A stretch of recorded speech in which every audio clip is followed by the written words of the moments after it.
the clandestine government agents who are going around doing the eliminating, how easy it would be for the police service to actually eliminate these people from society. And also, never give up. It's 9 long, hard years for me to get here. No, I don't need to know. I know enough. No, nothing. I know enough. No, I know enough. I don't work with the filth. It's simple as that. Fucking old Bill. Old Bill. Oh, that's why you didn't want to meet me when I see the voice message. That's why you didn't want to come and meet me last time. You've never met me before. I've got a fucking voice message from you. Don't talk shit. To meet me in Worcester. No, you. Not the coppers, is it? It's the coppers. It's the coppers, isn't it? Coppers.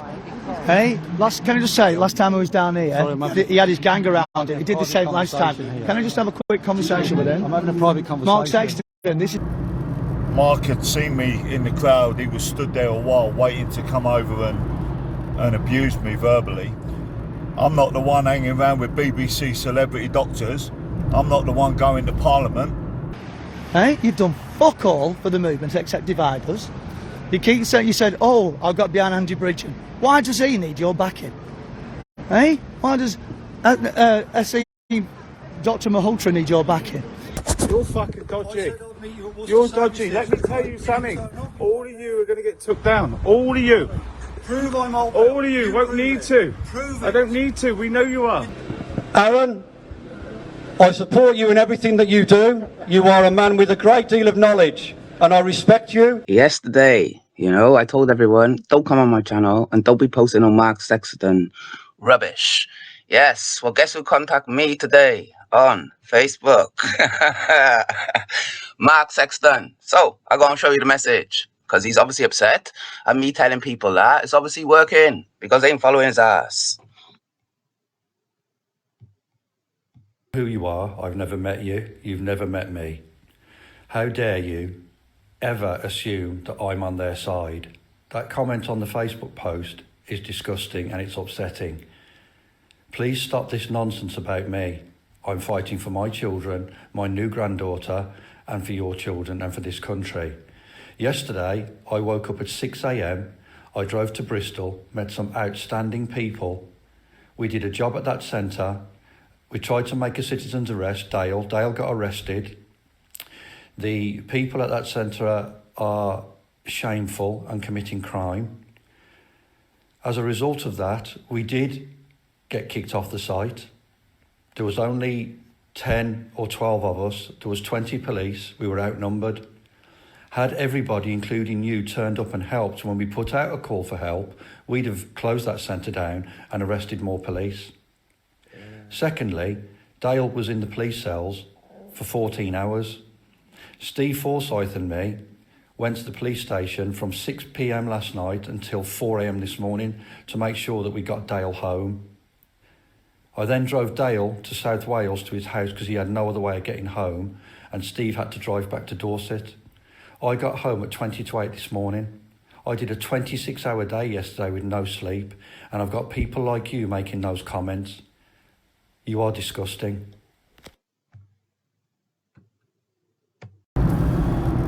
Hello, good day and welcome. My name is Michael Manuel Chaves and this is Mad Mix Conspiracy. I didn't want to post that video clip I just posted. It was caught halfway through a conversation towards the end of it.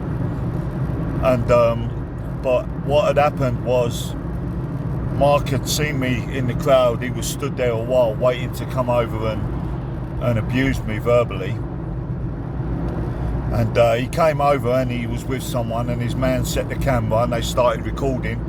And then he said to me that I was a hypocritical coward. And he went on berating me. And I'm like, whoa, hold on a minute. I'm not the one hanging around with BBC celebrity doctors. I'm not the one going to Parliament. And he carried on berating me, and then you saw he walked away. It was all over and done with very quickly. Yes, I get it. The guy was upset when I made the videos before about Malhotra. To tell you the truth, I had completely forgotten about it. It was so long ago now. I had made the videos about Malhotra and him going to a government building to have a meeting, and then a few days after the meeting, Bridgen goes on the BBC. Well, he was in Parliament, but obviously Parliament's live on the BBC channel all day, saying about the vaccine damage, even though the year before he was urging all his constituents to get the vaccine. Same with Malotro going on the BBC, urging the whole country to get the vaccine. And because I still see them as the enemy, part of the other side, and was wondering how the hell Mark gets into a meeting with MPs and gets to speak for an hour, I was only asking the questions. But that apparently made me an hypocritical coward. But it is what it is, and I knew he was filming it, so it was sent to me later, the little tiny little clip that you saw, a few seconds worth. But I thought I'd get in first because I know he was going to post it, that he confronted that terrible guy who talks down about Malotro and Bridgen. And it's up to you guys, you know, whatever. If you want to support them people, that's absolutely fine.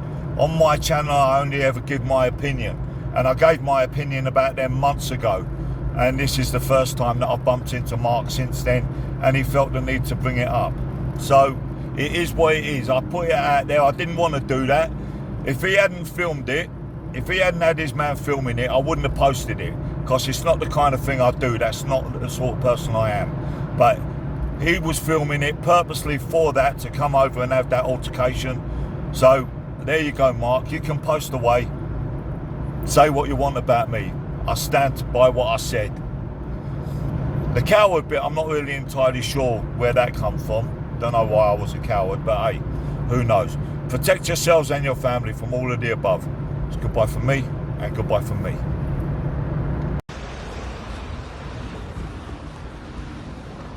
So who else you got with you then? Who else you got with you? Is it? Don't cause her any trouble. I'm not causing any trouble. Don't cause her any trouble. So what you fucking doing then? What you playing at? What's your game? I told you what What's my your game fucking was. game? Why I've have you to come put here you today? straight. Why have you come here today? I asked you to sit down over a cup of coffee. You told me And to do fuck what? off out your shop. Yeah. So I'm fucked off out your So shop. what do you want to fucking talk to me about then? Well, do you want to sit down and have a chat? No, I Do fucking like man to don't. man, proper You're work? fucking old Bill. Prove Old I'm Bill. Oh, How that's am why I you didn't old want to Bill? meet me when I see the How am I voice old message. Bill? That's You've why you never didn't want met to come and before. meet me last You've time. never met me before. I've got a fucking voice message from you. Don't talk shit. To meet me in Worcester. Now you give me fucking a couple of fucking hours on that day. You don't want to talk to no cunt then. When?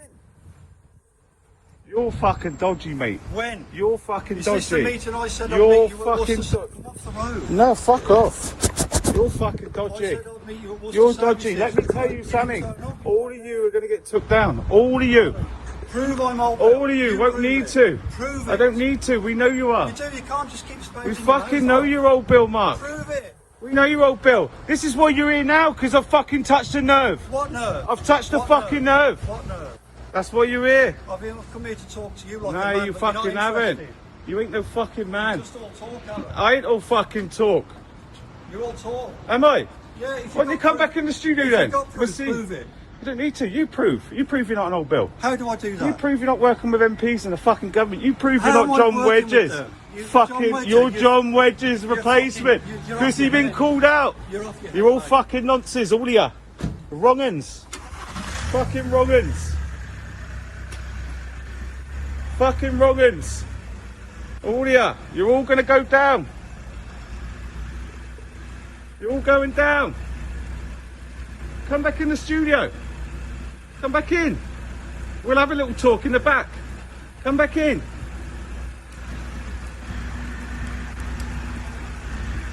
Old Bill. Fucking old Bill.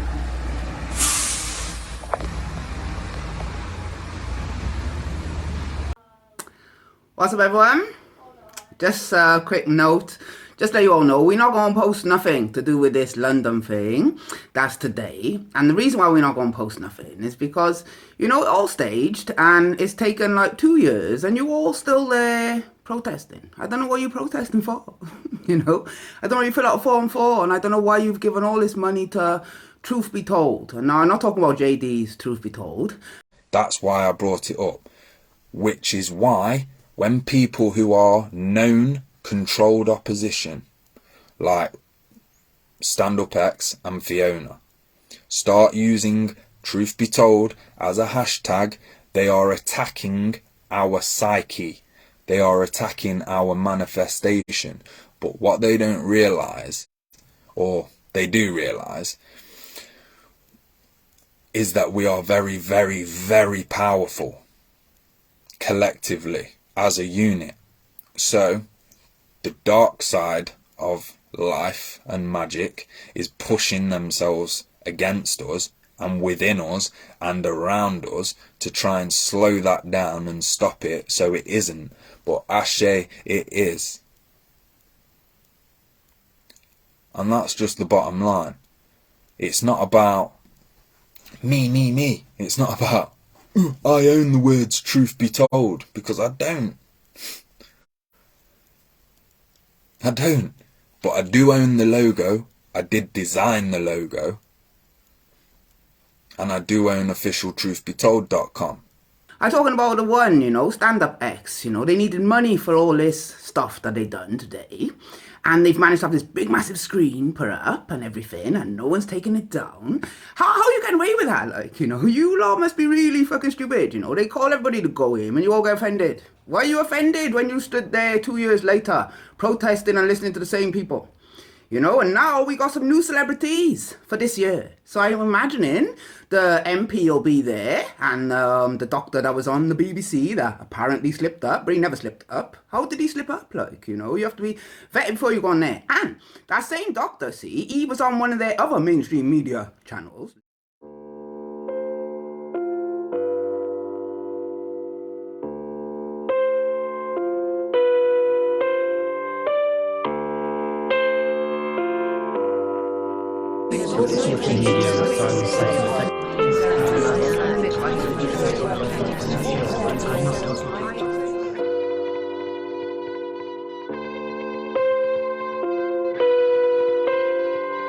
We need to understand where this vaccine hesitancy is coming from.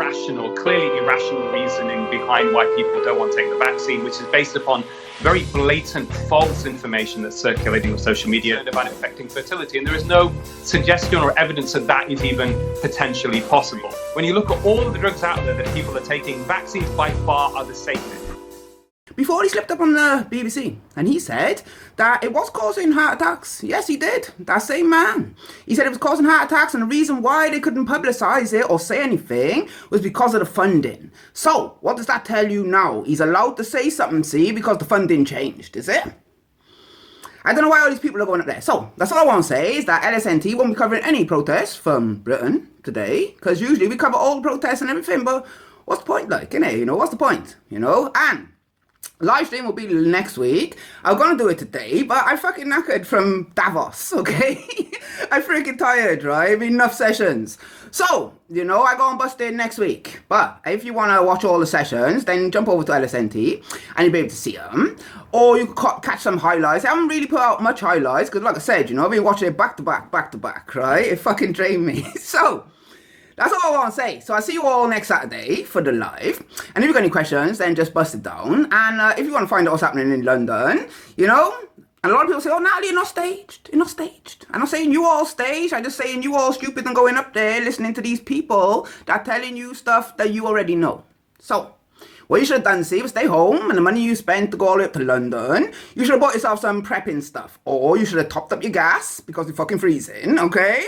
Because as you can see, I have my onesie on, I'm too cold to fucking put my rest of my clothes on. I stick in a onesie because I'm too cold. So what am I asked doing up in London? Pay all that money, for nothing. To listen to who? Oh, Corbyn, is it? Right, I gotta go. I'm gonna fucking take the piss too much. Have a nice day, everyone. There are a number of people in the UK claiming benefits, sickness benefits, and it's totaling more than £1 billion. And the article was very critical of the government for allowing so many people, drug addicts, alcoholics and people who were using the system and funding their habits by claiming benefits through the system. And it was the government that decided they needed to look at this and stop that from happening. So coupled with my own experiences as a police officer, I then started to think about the idea of the book about how easy it would be for the police service to actually eliminate these people from society. It's very much around everyday living in the UK, dealing with drug addicts, dealing with homeless people, dealing with alcoholics, and seeing how they literally go from day to day to survive, and how they use the police and all these services just to get by and to survive. Elimination is unique because what it actually does, it intertwines fiction and non-fiction. A lot of the book is based around my own experiences as a police officer, so I was able to pen it quite easily with the ideas that I had. But incorporating the non-fiction side, the clandestine government agents who are going around doing the eliminating, obviously makes it unique, because for the first time you're seeing fiction and non-fiction and clandestine government and non-government agents taking part and eliminating these people from society, and nobody's any the wiser. And also, never give up. It's 9 long, hard years for me to get here, and it just shows you if you keep going and never accept no for an answer. If you want something bad enough, work for it, believe in it, it will come.